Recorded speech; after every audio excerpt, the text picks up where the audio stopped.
Assalamualaikum warahmatullahi wabarakatuh.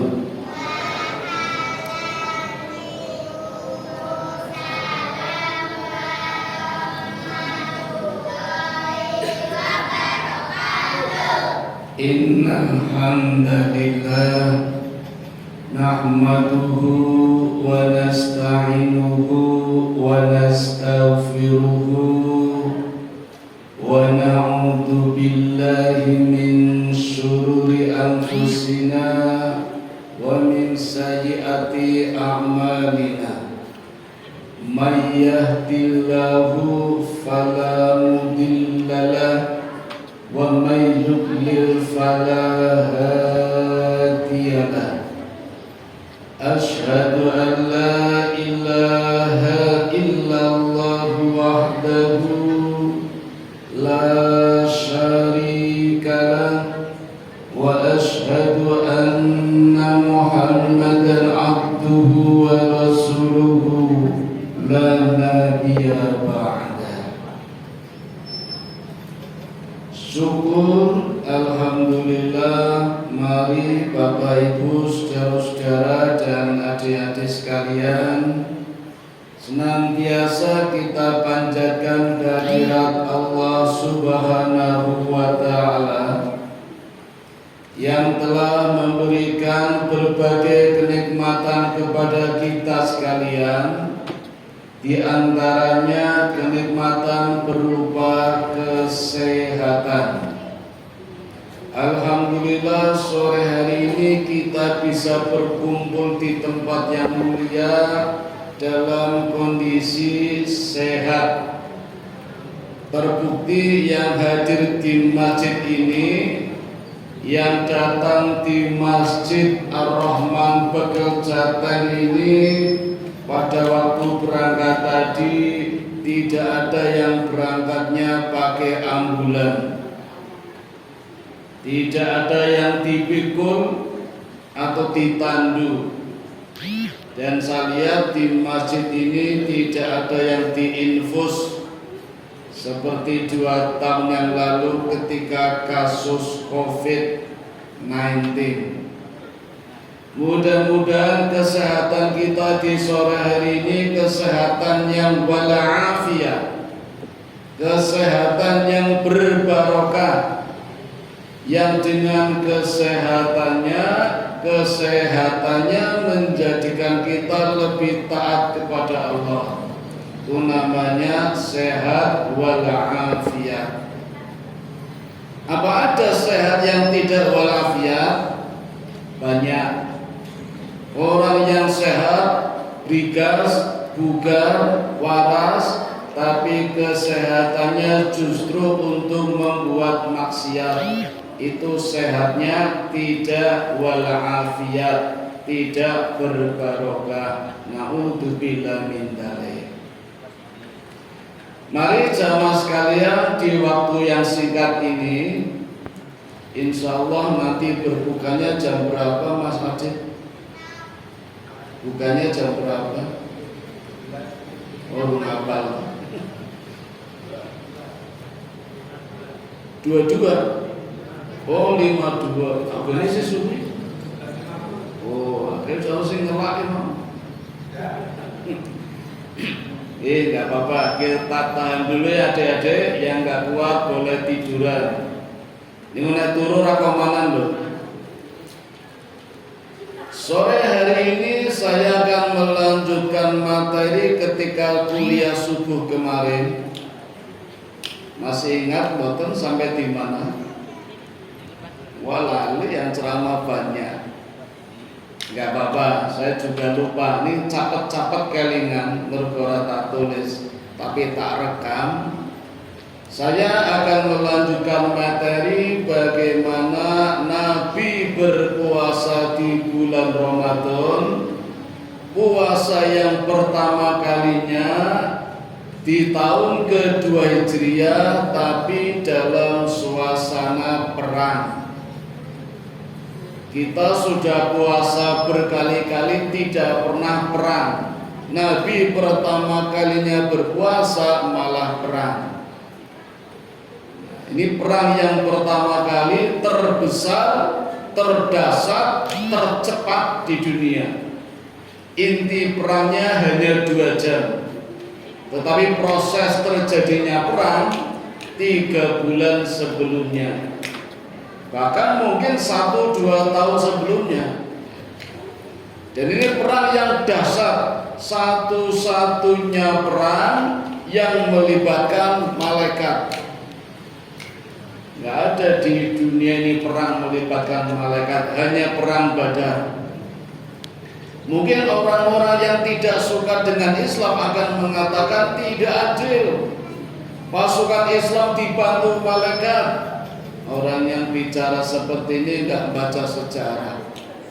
Kalau orang-orang kafir juga dibantu oleh setan. Wah, ini dahsyat ini perangnya ini. Dan perang ini perang yang tidak disengaja. Nabi Muhammad saja tidak tahu kalau akan perang. Ini memang skenario dari Allah, makarnya Gusti Allah. Taunya setelah di perjalanan di medan baru turun perintah perang. Awalnya tidak tahu. Walaupun Nabi sebelumnya sering melakukan ekspedisi menghadang kabilah kafir Quraisy yang baru pulang berdagang dari negeri Syam, pasti melewati Madinah dan dihadang oleh Nabi. Tapi tidak banyak, Nabi paling hanya membawa 10 orang, 20 orang, 30 orang, nggak sampai 100. Ya, ini disebut juga perang kecil atau syariah. Bukan syariat ya, syariah atau Syria. Mungkin kita sering nonton film ya, judulnya Robin Hood. Sering menghadang pasukan pemerintah, pasukan negara, dirampas hartanya, dibagi-bagi kepada orang-orang miskin. Nabi seperti itu. Tapi bukan Robin Hood. Nabi dan para sahabat masih punya hak harta kekayaannya yang dulu ketika hijrah tidak cuma ditinggal, dirampas. Jadi Nabi hijrah dari Mekah ke Madinah itu bukan cuma inisiatif dan perintah Allah, tapi juga diusir oleh kafir-kafir Quraisy, hartanya dirampas, rumahnya diminta. Bahkan sahabat lain ada yang istrinya direbut, anaknya juga diminta. Nah, maka ketika Nabi sudah hijrah di Madinah, Nabi masih punya hak untuk mengambil lagi hartanya. Kalau tidak dengan cara seperti ini, lalu dengan cara seperti apa? Di Madinah, Nabi tidak cuma berpangku tangan. Ora penak kalau cuma nebeng sama orang-orang Ansor. Nabi tetap bekerja, Sayyidina Ali tetap mengajar, Abu Bakar tetap bertani, Umar bin Khattab tetap berdagang. Nabi mengambil kembali hartanya yang dibawa oleh kabilah-kabilah Quraisy yang berdagang ke negeri Syam. Tidak banyak pasukan yang dibawa Nabi, dan seringkali Nabi juga mengalami kegagalan, tidak berhasil, mungkin karena belum pengalaman. Nah, karena sering gagal ya, jarang berhasil, orang-orang kafir Quraisy yang berdagang ke negeri Syam merasa nyaman, aman, tentram. Terus suatu saat melakukan perdagangan besar-besaran. Yang biasanya membawa barangnya sedikit karena terasa nyaman, kalau diserang Nabi sering gagal. Kali ini membawa barang dagangannya banyak, tidak tanggung-tanggung membawa 3.000 onta, yaitu milik 3 orang terkaya di kota Mekah. Abu Jahal 1.000 onta, Abu Sufyan 1.000 onta, Umayyah bin Khalaf 1.000 onta, jadi 3.000 onta. yang kanan kirinya onta ada bagor isinya dinar dan dirham, emas dan perak. Ditambah lagi orang yang dibawa Abu Sofyan sebagai pimpinan kabilah. Kabilah ini dipimpin oleh Abu Sofyan, orang terkaya nomor 2 di Mekah. Abu Jahal pertama tapi tidak ikut, tetap tinggal di Mekah. Umayyah bin Khalaf orang terkaya nomor 3 juga tidak ikut tapi tetap di Mekah. Termasuk Abu Lahab orang terkaya nomor 4 tapi tidak ikut ke negeri Syam, di Mekah, tetap di Mekah. Tetapi barangnya dititipkan Abu Sofyan untuk dijualkan, dan barang itu adalah barang rampasan milik Nabi Muhammad dan para sahabat ketika di Mekah diusir ke Madinah oleh Abu Lahab, dijual di Syam. Ini kan orang genah tau nih, ngedol barangnya wong yung rampas didol. Jadi Abu Sofyan memimpin kabilah besar-besaran dengan membawa 3.000 onta, pasukannya 40 orang. Kepala sukunya dipimpin oleh Damdam. Nah, informasi ini terdengar oleh Nabi. Maka tidak seperti biasanya Nabi membawa pasukan dalam jumlah yang lebih banyak daripada biasanya. Biasanya kurang dari 100, kali ini Nabi membawa pasukan 313 plus 1 Nabi Muhammad sendiri. Niatnya hanya mengambil harta kekayaannya dulu waktu dirampas di kota Mekah. Tidak niat perang, hanya mengambil kembali. Mumpung Abu Sofyan pulang dari Syam membawa barang dagangan yang sangat banyak, 3.000 onta dengan membawa emas dan perak dan barang milik Nabi, para sahabat ketika di Mekah diusir ke Madinah. Hadirin sekalian, mundur sejenak nih. Sekitar 3 hari sebelum Nabi berangkat ke medan juang, terjadi peristiwa besar di kota Mekah. Adiknya pamannya Nabi pamannya banyak, ada Abu Lahab, Abu Jahal, Abbas, Hamzah, Abu Thalib, banyak pamannya. Nah, paman Nabi yang bernama Abbas punya adik namanya Atiqah. Ini adik-adik dicatat gak ini? Dihafalin ya. Namanya Atiqah. Atiqah ini pada suatu malam mimpinya sangat terkenal dan dikenal dengan nama mimpi Atiqah. Atiqah mimpi ada seorang laki-laki turun dari gunung Abi Qubais. Abi Qubais ini tidak sembarangan gunung, hanya orang-orang tertentu yang boleh naik ke gunung Abi Qubais. Karena orang yang naik ke gunung Abi Qubais pasti orang yang akan menyebarkan informasi, memberikan pengumuman.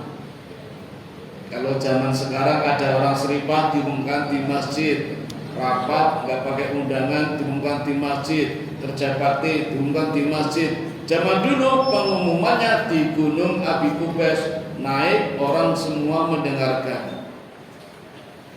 Nah, Atiqah ini mimpi melihat seorang laki-laki turun dari Abi Qubais, kemudian masuk ke kota Mekah sambil berteriak-teriak, "Wahai para pengkhianat, tunggu saatnya, 3 hari lagi kalian akan terbunuh semua. Wahai para pendusta, wahai para orang kafir, tunggu saatnya, akan kematianmu 3 hari lagi." Mimpinya seperti itu. Setelah mengitari rumah-rumah di kota Mekah, orang ini naik lagi ke gunung Abi Qubais, mengambil batu batunya diremas menjadi debu, debunya ditaburkan ke rumah-rumah yang ada di kota Mekah. Sekali ditaburkan, rumah itu hancur semua. Itu mimpinya Atikoh.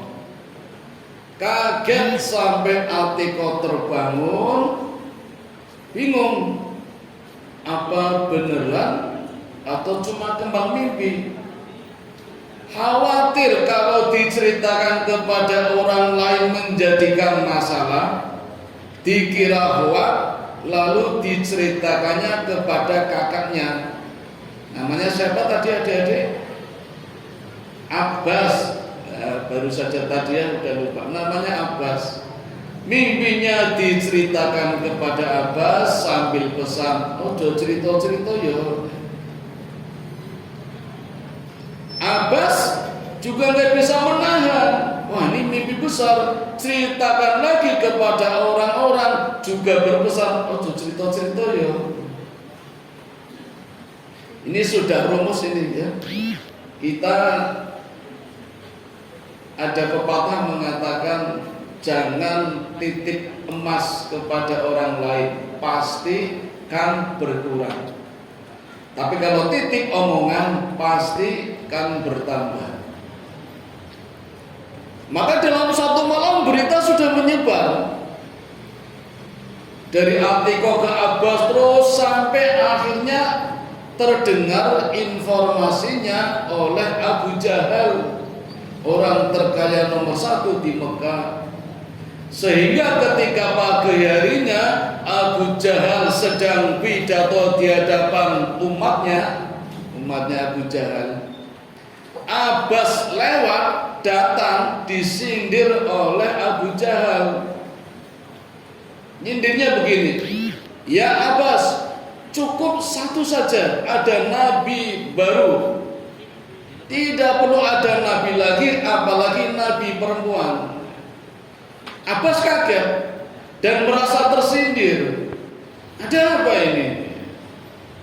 Abbas juga merasa ini gara-gara cerita, walaupun bisik-bisik, walaupun pesan jangan cerita-cerita, ternyata menyebar dan Abu Jahal menyindir. Maksudnya jangan sampai mimpinya Atikoh itu menjadi kenyataan. Karena kalau menjadi kenyataan berarti pas seperti Nabi. Ini ada nabi lagi, nabi perempuan namanya Atikoh. Cukup satu sajalah yang namanya Muhammad. Ternyata begitu maksudnya. Nah, Abbas dalam keraguannya, benar apa tidak, ini kalau benar-benar terjadi maka hancur kota Mekah. Tapi kalau tidak terjadi berarti berita bohong. Kalau berita bohong, tamat sudah riwayat Abbas. Sukunya menjadi suku yang terhina, tidak terhormat, karena menjadi suku yang pembohong. Ini kisah yang terjadi menjelang perang Badar 3 hari sebelumnya. Baik Bapak Ibu dan adik-adik sekalian, kita lanjut lagi. Nabi berangkat beserta rombongannya sejumlah 313.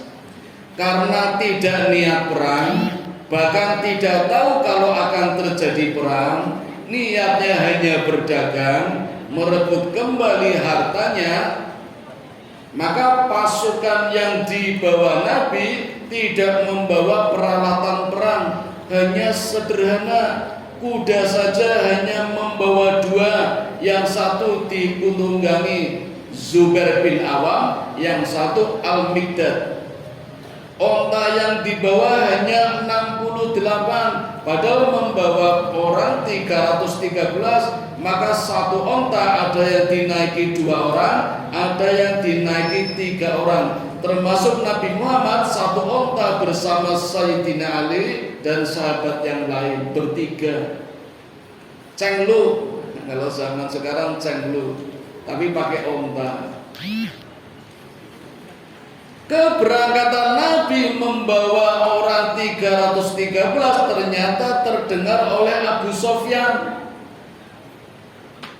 Abu Sofyan juga ternyata punya mata-mata. Maka mulai siap-siap Abu Sofyan, ya, siap-siap dan khawatir karena tidak seperti biasanya. Biasanya dihadang Muhammad dengan pasukan yang kecil, hanya 10 orang, 20 orang. Kali ini Muhammad membawa 313. Dan Abu Sofyan membawa onta 3.000, isinya emas dan perak. Orang yang dibawa hanya 40. Kalau perang pasti kalah, itu kekhawatiran Abu Sofyan. Nah, Abu Sofyan mulai dalam perjalanan pulang, Nabi Muhammad mulai dalam perjalanan berangkat, pulang berangkat ini.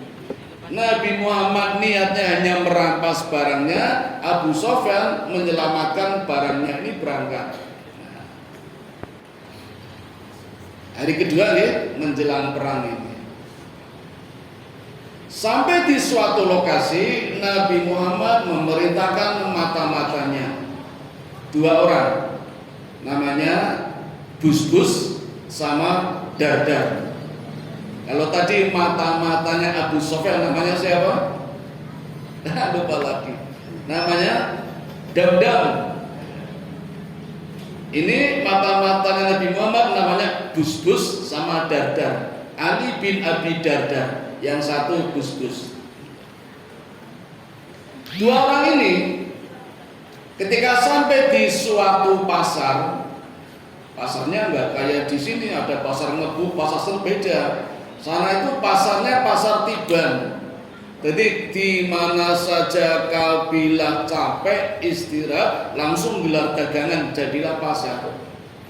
Nah, sampai di tempat yang diduga pasar, 2 orang ini melihat 2 perempuan yang sedang menggelar dagangannya. Perempuan yang satu ngomong kepada yang satunya, tolong dong dibeli barang daganganku.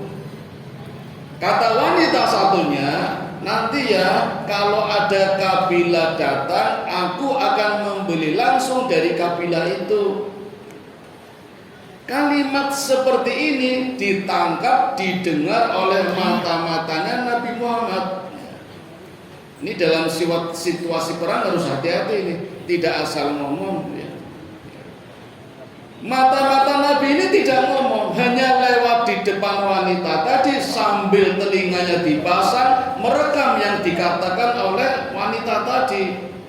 Ketika wanita tadi mengatakan, nanti kalau kabilah datang, aku akan beli barangnya langsung dari kabilah itu.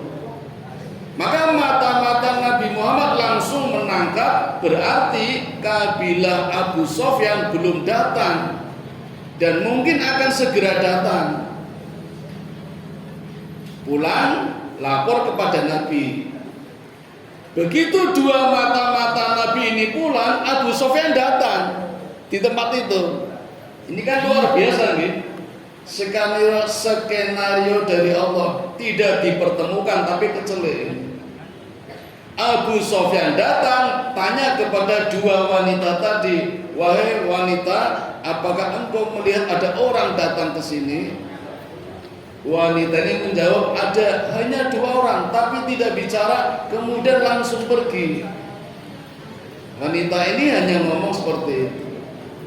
Abu Sofyan tidak langsung pulang, melacak di mana 2 orang tadi berdiri. Ketemu tempatnya, dan di tempat 2 mata-mata Nabi yang berdiri tadi ada kotoran onta. Coba perhatikan, ini kecerdasan Abu Sofyan ini. Orang kafir ya, belum masuk Islam ini masih kafir. Tapi cerdas Abu Sofyan. Kotoran ontanya dipegang, ternyata anget. Berarti baru saja ada orang yang datang ke sini. Itu nek dingin, ini anget. Tidak cuma anget, kotorannya dikorek-korek, ternyata di dalam kotoran ada kormanya. Sudah pasti kata Abu Sofyan, ini pasukan Muhammad dari Madinah. Kenapa? Karena satu-satunya onta yang dikasih makan korma hanya onta Madinah. Onta di seluruh Jazirah Arabia makanannya hanya daun-daunan.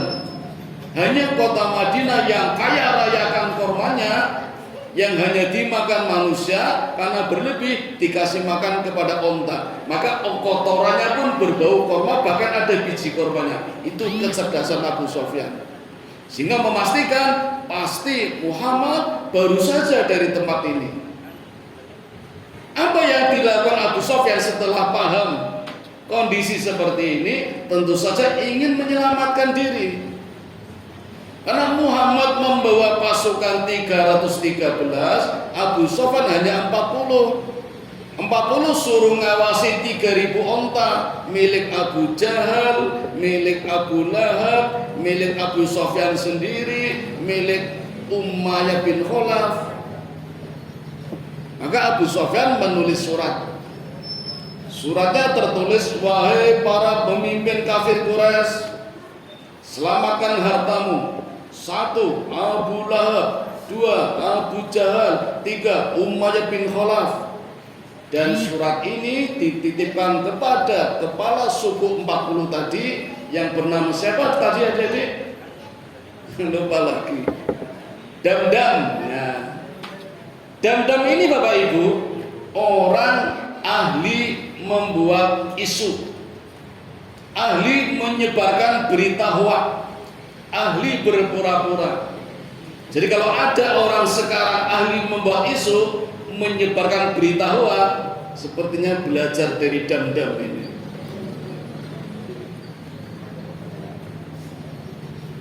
Damdam membawa surat ini, lalu menggunakan kudanya Abu Sofyan berlari dengan cepat. Biasanya perjalanannya 10 hari, ini 2 hari coba ngebut apa dadal duel. Sampai di daerah Batok, di depan pintu masuk Mekah, Damdam onta yang ditungganginya disembelih, bajunya disobek-sobek, lalu badannya dilumuri darah onta. Nah, ini sudah mulai acting berpura-pura. Begitu masuk pintu gerbang Mekah, Damdam berteriak-teriak, Al-Gaus, Al-Gaus, tolong, Al-Latima, genting. Abu Sofyan diserang Muhammad, buktinya aku berdarah-darah. Ada darah onta yang di sebelah sendiri dilaburkan ke badannya. Sambil keliling Mekah berteriak-teriak, Al-Latima, Al-Gaus. Orang keluar semua itu. Ada apa? Damdam diam, tetap muter-muter, pura-pura jatuh, bangun. Padahal nggak ada apa-apa, ini pura-pura jatuh. Kalau di dalam sepak bola namanya dribbling. Siapa rajanya? Neymar itu sekali main itu bisa membuat 50 dribbling itu. Pura-pura jatuh di kotak penalti agar penalti. Itu Neymar itu. Dari Brasil ya. Wah, apa nih bal-balan. Nah, itu masih junior, seniornya ada Rudi Voller dari Jerman, ahli dribbling itu. Dia pura-pura jatuh di penalti, kotak penalti biar penalti. Nah, dulu sudah ada namanya Damdam, pura-pura jatuh, bangun, hingga orang keluar semua. Ada apa ini? Al-Latima, ya Abu Jahal, kalau malam ini kamu tidak menyusul Abu Sofyan, hilang semua barangnya, dirampas Muhammad. Saya sudah berdarah ini, padahal pura-pura itu. Ini ahli bikin hoak ini, namanya Damdam.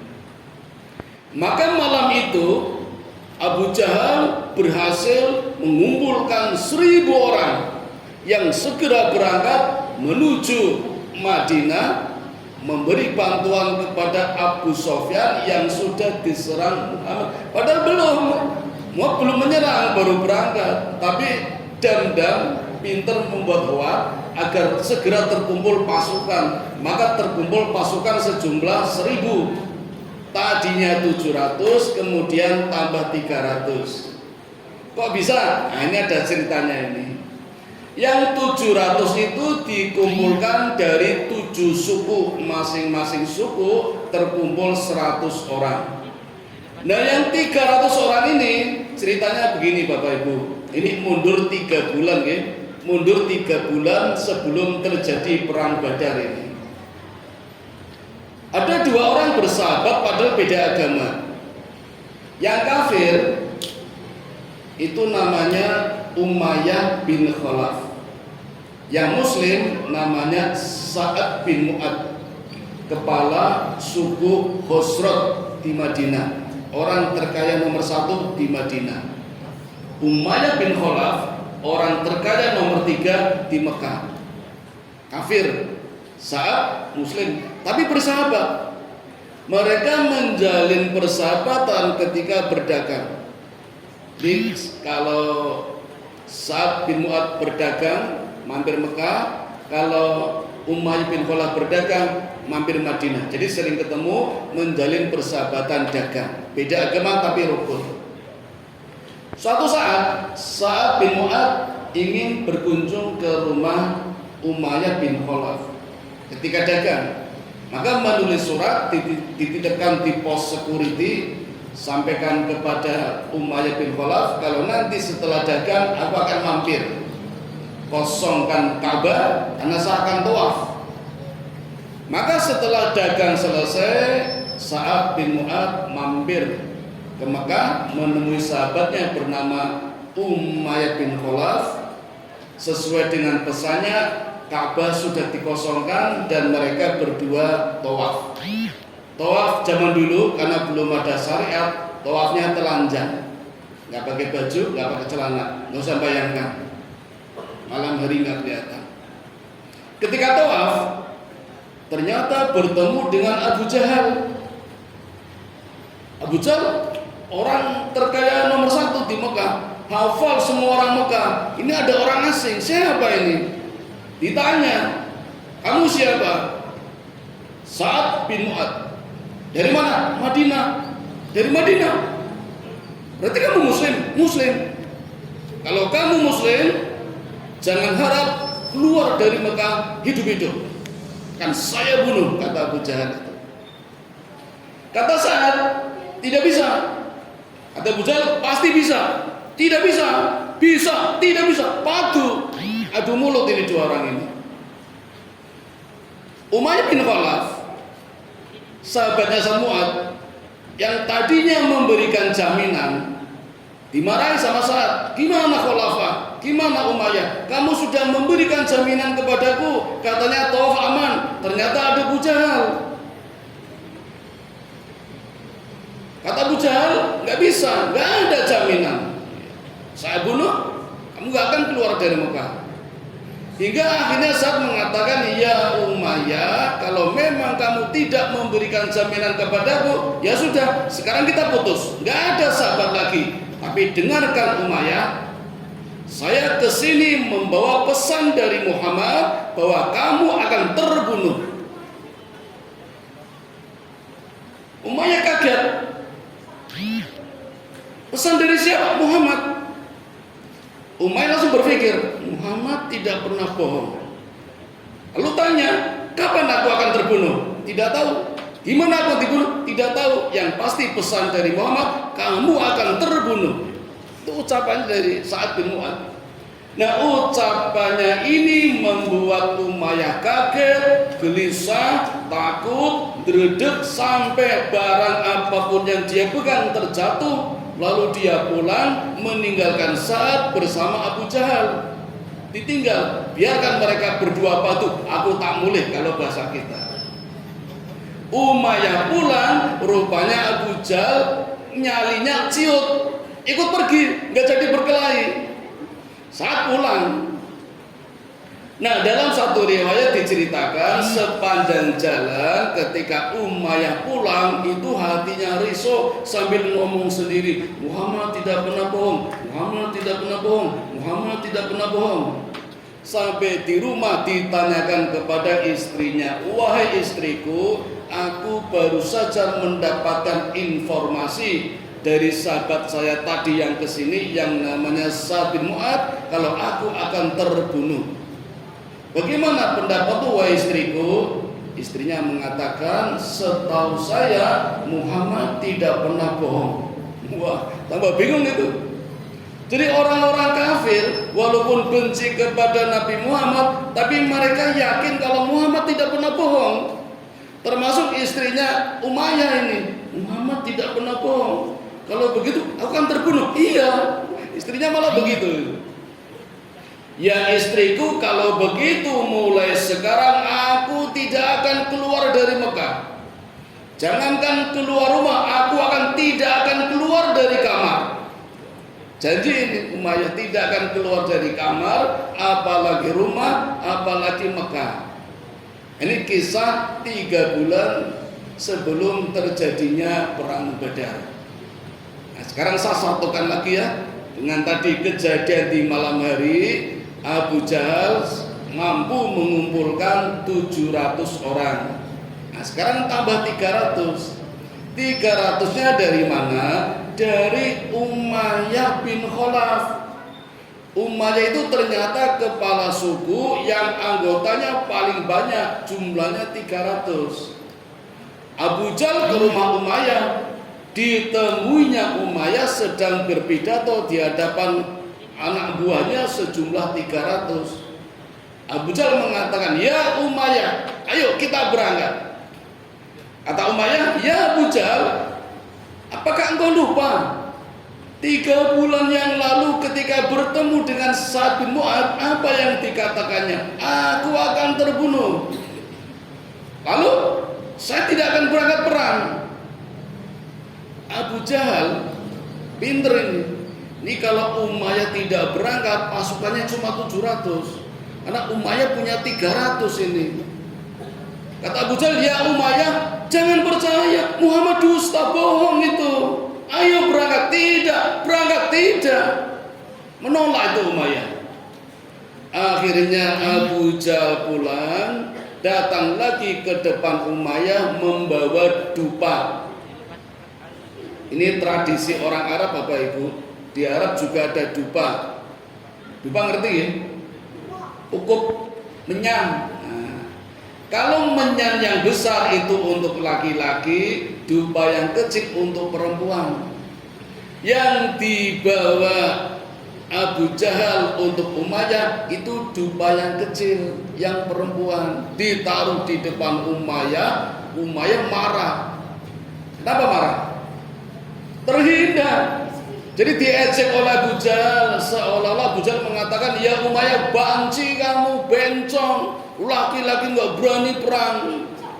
Marah Umayyah, langsung ditepis dupanya, lalu berkata, "Ayo kita berangkat."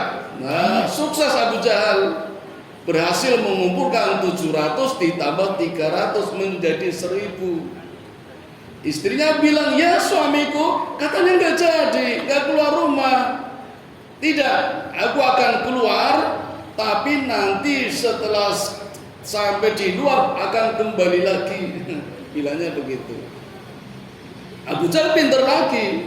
Setiap pasukan berjalan, berhenti, Abu Jahal mendekati Umayyah, memotivasi biar tidak pulang. Biar tidak pulang, karena pengen pulang terus. Kan jadinya cuma sebentar, nanti pulang lagi. Karena takut akan terbunuh itu. Sampai akhirnya sampai di Madinah. Nah, Umayyah sudah nggak bisa pulang lagi. Dan pasukan yang dibawa Abu Sufyan, Bapak Ibu sekalian, ini pasukan perang, betul-betul berniat perang. Semuanya menggunakan baju besi, kudanya kuda besi, ontanya onta besi, semuanya membawa topeng, tombak, panah, semuanya dari besi. 300 pasukan kuda, 700 pasukan unta, lengkap. Karena berniat perang, niatnya benar-benar perang. Karena akan membantu Abu Sufyan menyelamatkan hartanya yang akan disergap oleh Nabi Muhammad. Pasukan Nabi Muhammad tidak niat perang, hanya ingin merampas saja. Inilah skenario dari Allah, luar biasa. Nah, hari kedua sambung ya. Nah, hari berikutnya menjelang perang, Allah baru menurunkan perintahnya. Perintahnya ada di dalam surat Al-Anfal, surat yang ke-8 ayat yang ke-5. Saya bacakan artinya nggih. Sebagaimana Tuhanmu menyuruhmu pergi dari rumahmu dengan kebenaran, meskipun sesungguhnya sebagian dari orang-orang yang beriman itu tidak menyukainya. Turun perintah perang. Baru tahu, tadinya niatnya hanya merampas hartanya saja, tapi sekarang sudah ada perintah perang. Lalu Nabi Muhammad menyampaikan kepada pasukannya, kalau ada perintah dari Allah untuk berperang. Tentu saja kalau orang biasa nggak suka. Oh, niatnya hanya mengambil harta, merampas lagi kok. Tiba-tiba Allah perintahkan berperang. Apalagi tidak membawa senjata, kuda cuma 2, onta 68, tombak hanya 6, panah hanya beberapa, tidak banyak, karena memang gak niat perang. Tiba-tiba ada perintah perang. Walaupun ini firman Allah, Nabi tetap mencoba menawarkan kepada para sahabat. Ketika sahabat dikumpulkan, lalu Nabi mengatakan, wahai para sahabatku, jumlah 313, perintah perang sudah turun. Apa pendapat kalian? Walaupun firman Allah, tapi Nabi orangnya demokratis, mencoba menawarkan, apa pendapat kalian? Tampil Abu Bakar, ya Rasulullah, kalau ini perintah perang, perang, pulang. Baik, terima kasih pendapatnya. Ada lagi? Abu Bakar berdiri, Umar berdiri, ya Rasulullah, kalau ini perintah Allah, maju terus, pantang mundur, yang mundur, pulang saja. Umar bin Khattab, terima kasih ya Umar. Ada lagi? Nabi nawarkan lagi. Tampil Al-Miqdad. Al-Miqdad ini jagoan Bapak Ibu, terkenal kekuatannya sama dengan 1000 onta. Al-Miqdad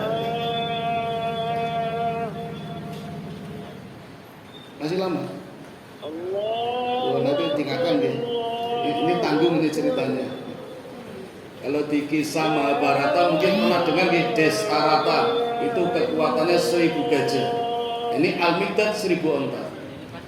Apa yang dikatakan Al-Miqdad? Ya Rasulullah, dengarkan ucapanku, saya tidak ingin seperti umatnya Nabi Musa, Bani Israel, yang ketika diminta berjihad, umatnya mengatakan kepada Nabi Musa, ya Musa, engkau sajalah yang berperang bersama Tuhanmu. Kalau nanti menang, beritahu aku agar aku menjadi umatmu. Ini orang Israel seperti itu. Orang wani perang, malah ngongkon nabinya perang.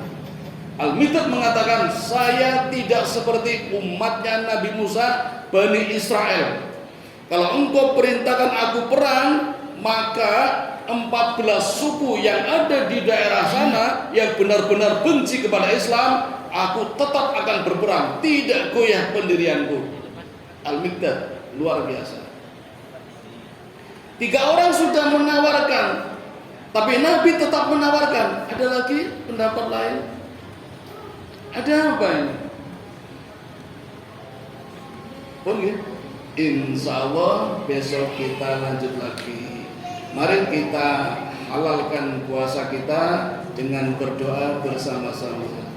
Bismillahirrahmanirrahim. Allahumma laka sumtu wa bika amantu wa ala rizkika aftartu bi rahmatika ya arhamar rahimin.